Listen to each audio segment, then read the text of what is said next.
Hey guys, ఈ video వచ్చి తిరుపతి సిరీస్లో ఎపిసోడ్ 5. ఈ వీడియోలో వచ్చి నేను తిరుపతిలో రూమ్స్ ఎలా బుక్ చేసుకోవాలో చెప్తాను. మాకైతే రూమ్ వచ్చి మేము స్పెషల్ ఎంట్రీ దర్శనానికి వెళ్ళాం. బట్ అప్పుడు మేము రూమ్స్ అయితే బుక్ చేసుకోలేదు. టికెట్స్ బుక్ చేసుకున్నప్పుడు మాకు లాస్ట్ మినిట్లో రూమ్ అయితే బుక్ అవ్వలేదు. సో మేమైతే సిఆర్ఓ ఆఫీస్ దగ్గరికి వెళ్ళి ఇలా లైన్లో వెయిట్ చేసాము. ఇక్కడ వచ్చి మనకి మార్నింగ్ 5 నుంచి ఆఫ్టర్నూన్ 1 వరకు రూమ్స్ అయితే అలౌట్ చేస్తారు. మనకు ఒక నెంబర్ ఇస్తారు.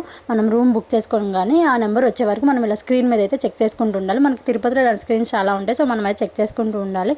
మనకి రూమ్స్ వచ్చి just 50 rupees and 100 rupees rooms అయితే ఉంటాయి. 500 రూపీస్ డిపాజిట్ తీసుకుంటారు. అవి మనం లాస్ట్లో మనకి రిటర్న్ అయితే ఇచ్చేస్తారు. మనకి రూమ్ కన్ఫర్మ్ అయ్యాక మెసేజ్ వస్తుంది. మాకు వచ్చి ఇలా కళ్యాణ సత్రంలో రూమ్ అయితే అలాట్ అయినట్టు మెసేజ్ వచ్చింది. అండ్ గాడ్స్ గ్రేస్ మాకైతే లాస్ట్ మినిట్లో రూమ్ అయితే వచ్చింది. ఇంకా రాదేమో అనుకున్నాము. బట్ మేము దర్శనానికి వెళ్ళే ఒక 1 అవర్ ముందు మాకు రూమ్ అయితే అలాట్ అయింది. రూమ్ కూడా చాలా స్పేషియస్గా ఉందండి. వాడు వచ్చి మనకు 2-3 మెంబర్స్ అని చెప్పాడు. బట్ మేము 14 మెంబర్స్ అయితే సేమ్ రూమ్లో అడ్జస్ట్ అయ్యాము. రూమ్ కూడా చాలా నీట్గా ఉంది. అండ్ 2 బెడ్స్ ఇచ్చాడు, 2 ఫ్యాన్స్ అండ్ స్పెషల్గా ఒక రూమ్ డ్రెస్ చేంజ్కి వాటికి ఇచ్చాడు. 2 వాష్రూమ్స్ అయితే ఇచ్చాడు. చాలా బాగుందండి రూమ్ అయితే. సో ఎవరికైనా యూజ్ అయిద్దని చెప్పి వీడియో చేసిన. బాయ్.